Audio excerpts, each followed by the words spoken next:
On today's show, Summer League goals and expectations for Reed Sheppard and the Houston Rockets. What do we need to see out of the rookie guard as he prepares for a significantly bigger role next season? It's all coming up right here at Locked On Rockets. This is Mission Control, Houston. Ignition sequence start. 6, 5, 4, 3, 2, 1.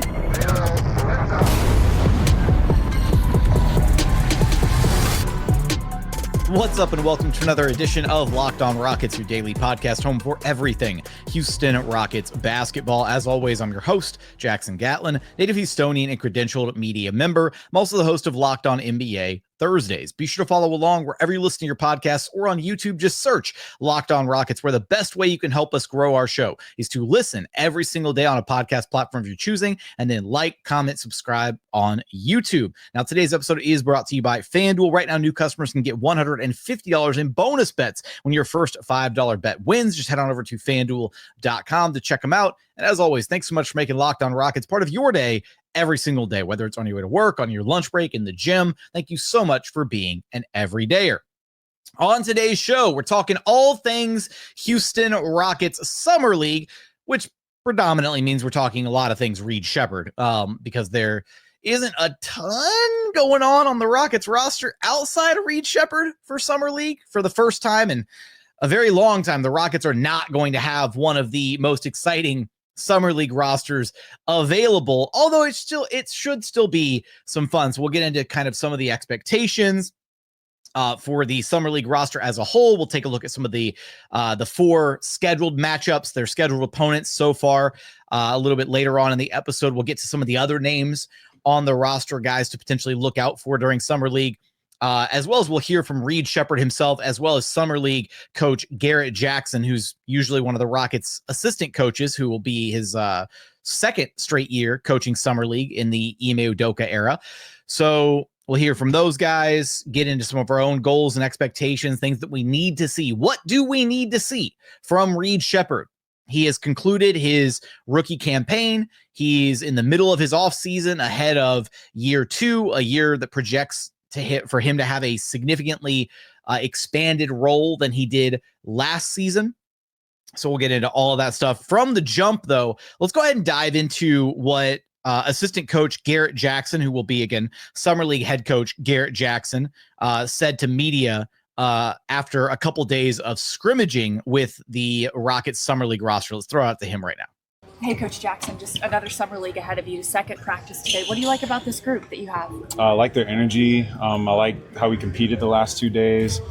Summer League's always tough because you're bringing a lot of different guys together that have never played against or played with each other, and they're trying to figure out each other, and we're trying to figure out them. So I like everybody's attitude. Everybody's competing, and it's been a lot of fun these past couple of days. For some of the guys that are on the roster, like Reed, like Nate, and your two-way guys, how important is this, or how relatable is the Summer League experience to what you want to show during regular? There's some stuff we do during Summer League that I hope will carry over to training camp for those guys, like some of our defensive principles and some stuff we do offensively. So it's great reps for them, especially like even our two-way guys that are looking to make an impact in training camp. So that's something I've talked to them about on the side, is just coming in, being confident, being a sponge during all the drills and figuring it out, because that stuff's going to carry over for training camp and when we get going in September. Specifically for Reed, what do you want to see from him? Just I want him to be aggressive. I want to see just more growth as a point guard for him. He's got a lot of tools. He's a very smart player.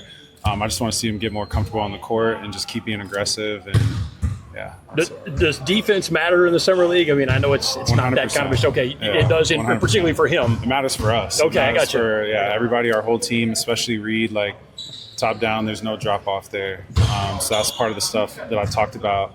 That carries over to training camp is definitely defense. So, what does being more aggressive for Reed entail? Is that hunting a shot more, pushing the pace? Pushing the pace, looking for a shot, looking for his teammates, just overall, just aggressiveness. So that's what, being more assertive, being more of a leader, especially like with the other group. He's kind of, or during the regular season, he was kind of soaking things up last year, his rookie year. Here he's taking on more of a leadership role, talking to guys and being aggressive. You mentioned Reed as a point guard. Will he still have some opportunities to play off-ball this summer? Yeah, for sure. Mostly point guard. I want to see him handling, getting people set. That's part of like the leadership part is kind of setting the table for the rest of his teammates, but we'll definitely use him on some off-ball stuff. He's just such a good shooter, and it gives us flexibility as a staff to like draw up different things and get different looks. So. Okay, so that was Summer League head coach Garrett Jackson talking about some of the goals that he set forth for Reed Sheppard, and kind of by extension, mostly Reed Sheppard, but also the roster itself. They'd only practiced for a few days. Summer League is always this interesting, delicate thing, because you bring together a bunch of guys that have literally never played together before. Maybe a couple guys have been teammates before, just like in this instance it'll be Reed Sheppard, Nate Williams, Nafali Dante. Those three guys have played together, but outside of that, everybody else is brand new to the Houston Rockets. So you bring all these guys together, and a couple of things that stood out from what Coach Jackson had to say. Ooh, I like that. Coach Jackson, got a decent ring to it. I kid, but from what Garrett had to say, talking about the carryover, I think that's an important part too, is, sticking to some similar defensive principles, and that could, pay dividends, or hopefully will pay dividends for guys like Reed Sheppard and Nate Williams a little bit further down the line as they prepare for training camp for this upcoming season with the Rockets. Obviously, the Rockets intend on Reed Sheppard having a pretty sizable role next season, and hearing some of the different things that they're going into this summer league focused on, with Reed Sheppard talking about being the point guard, being, letting him get reps as the primary handler, letting him, set other guys up. It very much seems like they're going into it with a focus of, hey, like, you're playing this like you're going to have to play your role next season. And at least for me, and this is my mentality, this has been my mentality consistently with each and every prospect that the Rockets have had that has gone back for an additional summer league stint. The goal should be you've played 1 year of NBA basketball. You got your rookie season under your belt. When you step on the court for your second summer league experience, or in some players' cases, their third summer league experience, but ideally, right, you only want to have to go back a second time. When you step back into summer league for a second time, you should flat out look like the best player on the floor compared to anybody else that's out there. If you are a top prospect, you've got your rookie year under your belt, and you're returning for a second summer league. That's the goal for Reed Sheppard, is in every single game that he plays in. Now, he might just play in 2 games and get benched. Maybe the Rockets want him to get some additional reps. Maybe he winds up playing in all 5 games. Who knows? If I had to wager, I'd say that he probably plays in 2 games and then gets benched the rest of the way. But the goal should be for Reed Sheppard to look like he is truly a cut above every other player on that floor. And if he doesn't, that's a little bit of a red flag, because again, summer league guys, these are fringe NBA guys. These are fresh-faced prospects. These are not guys who have, rarely are there guys who have a ton of NBA experience. There are some guys that are kind of like summer league journeymen that go back each and every year because they're trying to find themselves on a 2-way deal, or maybe get a vet minimum signing on a roster somewhere. For example, the Rockets have Moses Brown assigned to their summer league team. And Moses Brown has been a guy that's been on like half the teams in the NBA to this point in his career, but hasn't been able to find a home and make it stick. So there are still guys with actual NBA experience out there, but predominantly it's fringe NBA guys. It's top draft prospects, second round guys, and guys that Reed Sheppard should frankly be better than when he's playing on the court. So that's one of my biggest goals and kind of expectations for Reed Sheppard going into summer league, is look better than the other 9 guys that you're sharing the court with.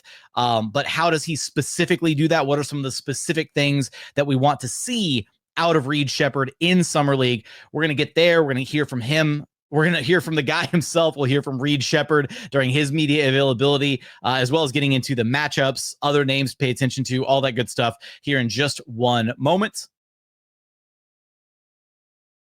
First, today's episode is brought to you by FanDuel. Summer sports are in full swing, and whether you're all about baseball under the lights, golf on the green, or high-stakes soccer action, FanDuel is the best way to make every game even more exciting. You're already following the action. Why not make it a little more thrilling?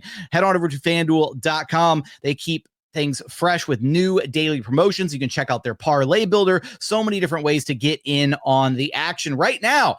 The Houston Rockets' own Reed Sheppard is actually the favorite to win Summer League MVP. Now, that is if he plays all the games. We'll see ultimately what happens, whether the Rockets wind up resting him after the first 2 or 3 sets of games that he plays. But right now, he is plus 1,000 to be your Las Vegas Summer League MVP. So go get in on that action, as well as so many other odds to check out. If you're new to FanDuel, new customers can bet just $5 and get $150 in bonus bets if your first bet wins. Open the FanDuel app today or go to FanDuel.com to get started. And continuing on here at Locked On Rockets, your daily podcast, home for everything Houston Rockets basketball. All right, let's go ahead and hear from the man himself, Reed Sheppard, as he is preparing to take on NBA Summer League for the second time here. This will be your second Summer League. What do you want to see from yourself this year? Yeah, I mean, first I'm excited just to be back out, being able to play. It's super exciting getting to play with a bunch of new guys and go out in Vegas and just have fun and play. But, the biggest thing for me is just staying confident, going out there, having fun, playing loose, and just working on everything that we've been working on this summer. What do you want to see as far as your ball handling? And I know you're starting to play off ball a little bit, but it seems like you're going to be really trusted to handle the ball even more this season. Yeah, I think just keep working on it. Keep getting in the gym, keep making the right reads, keep the game as simple as I can when I get out there and put my teammates in good spots to make shots.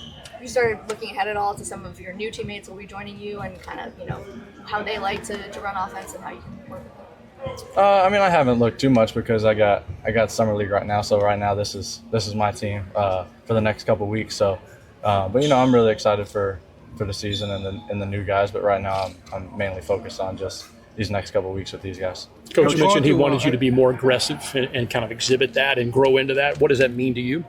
Yeah, I think just looking for my shot and doing what I do. I think being aggressive isn't just shooting, but getting in the paint, making the right play, kicking out to the corner, shooting floaters, pull-ups, whatever that is. Just being aggressive, trying to be the best player that I can be and help the team as much as I can. What was your reaction to acquiring Kevin Durant, and what are your thoughts on him joining your team? Obviously Kevin Durant's a really good player. It's pretty cool.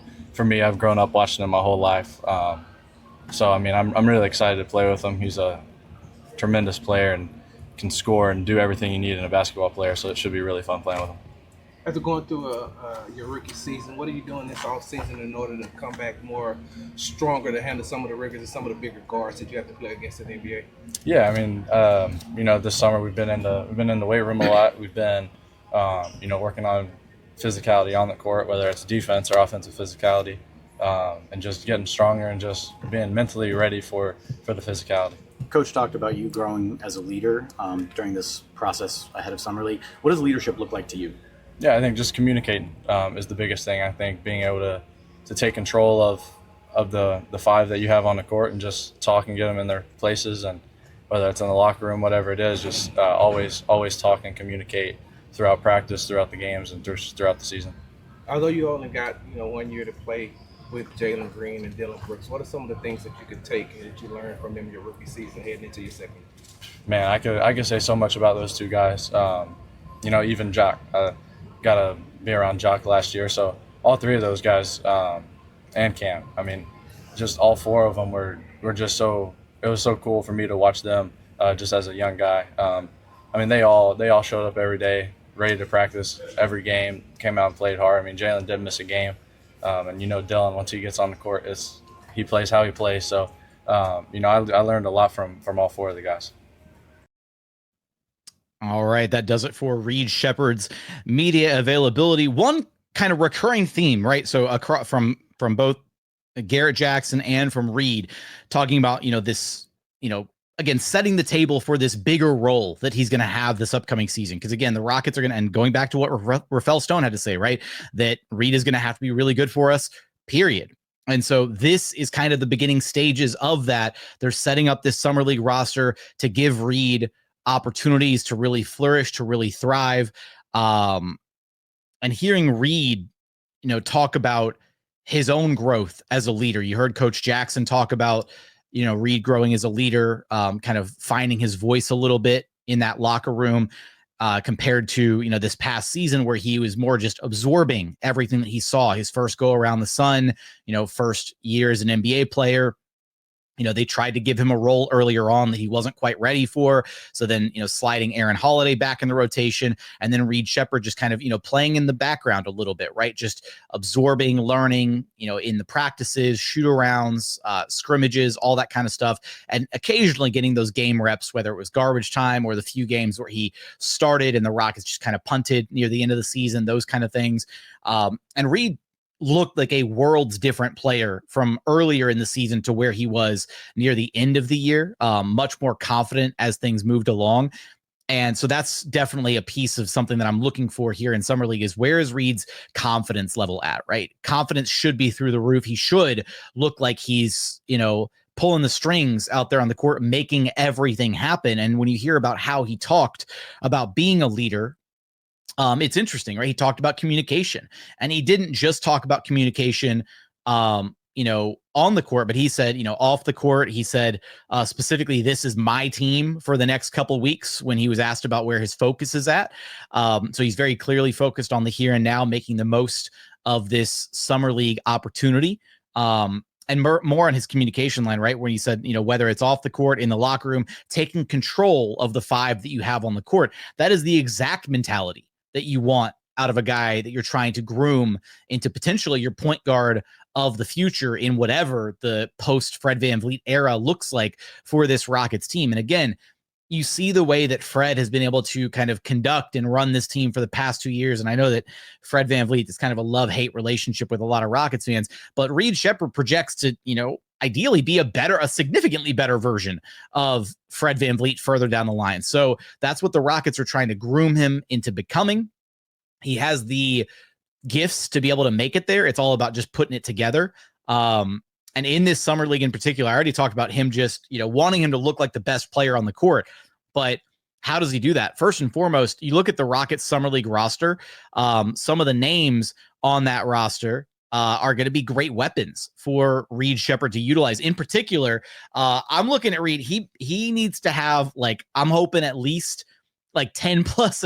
That's probably a little unrealistic, but Reed Sheppard should absolutely be feasting in the pick and roll game with N'Faly Dante and Moses Brown as his two, center lob target guys to hit over the top of the defense. And I think the Rockets were very intentional about having N'Faly Dante, obviously one of their existing two-way guys, and then Moses Brown going and getting him for their Summer League roster so that there's not really any drop-off. You're going to have two very legitimate, screen setting, high-level rebounding big men who are going to be able to play over the top of the rim, which should, in theory, free things up considerably for Reed Sheppard. Both guys, solid screen setters, should be able to free up Reed Sheppard on the perimeter and then give him, carte blanche to decide how he wants to attack, these defenses, whether it's, him getting downhill and getting to his floater game, operating out of the mid-range, pulling up for threes on the perimeter, or just driving all the way in and setting up his big man with an easy lob over the top of the rim. It's going to be really fun watching those, Reed paired with, one or both of those guys occasionally, seeing how they kind of feed off of each other. And then just outside of that, the way that he talked about being aggressive isn't just hunting shots. Getting his teammates involved. We saw during his very first Summer League, right, when all the hype was at an all-time high, seeing the way that he was able to distribute, find his teammates, cutting in traffic, in transition, that whole thing. I fully expect Reed Sheppard, with a year of NBA experience under his belt, to look like a completely different player in Summer League. He's going to be dissecting these defenses at I'm expecting a Chris Paul kind of level with just or Tyrese Halliburton with just surgical precision, the way that he sets these guys up. He'll have Nate Williams running with him on the wings. So that'll be another, familiar teammate that he's able to kind of feed and hopefully have as an outlet, as the recipient for some of these, what I'm expecting to be some pretty high quality passing on display in these Summer League games. So it should be really fun watching Reed Sheppard just go to town in Summer League. Again, my expectation is that he plays the first 2 games, maybe the first 3, because the Rockets have a back-to-back in, Sunday, Monday of their games 2 and 3. But I would be shocked if Reed Sheppard plays the entirety of Summer League. So take that for what it's worth. Coming up, do want to talk about some of the other guys on this Rockets Summer League roster, some names to be on the lookout for, as well as looking at the matchups themselves, what to expect, and more. We're going to get there in just one moment.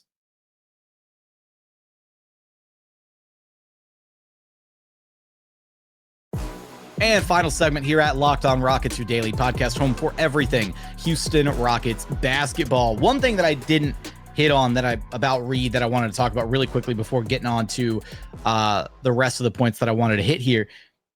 Defensively, that's going to be Reed's biggest challenge, it feels like, at the NBA level. He does have, I feel like, the quickness to stick with guys on the perimeter, and some of it definitely boils down to just, when you are a fresh-faced rookie and you've never dealt with NBA competition before, everything is so fast.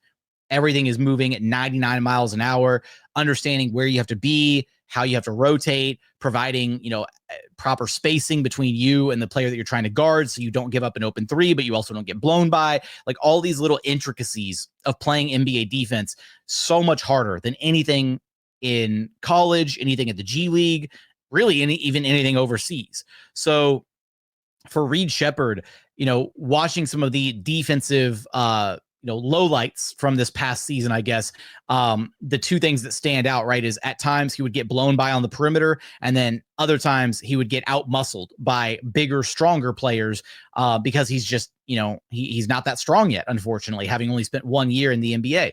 So it was good to hear that he spent some time in the weight room, that that he's working on, understanding how to play through the physicality of the NBA game, both offensively and defensively. But at the end of the day, like, if Fred VanVleet can carve out the role in the career that he has being a 6-foot tall guard, there's no reason that Reed Sheppard at 6'3", with a better overall frame to eventually add muscle and strength to, shouldn't be able to at least get to a point defensively that Fred VanVleet is at, which Fred VanVleet is largely considered a plus level defender. Now, at the end of the day, like, Fred, his ideal role is chasing around other, smaller perimeter guards. And even though he can switch onto a bigger guy occasionally, it's not exactly something you want Fred doing with consistency, I should say.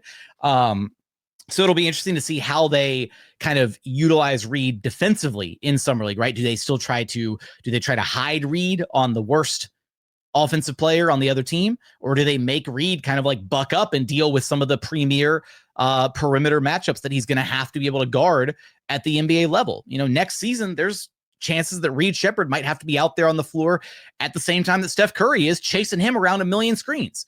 And that's a very realistic possibility that he's going to have to deal with defensively next season. So might as well start now in Summer League.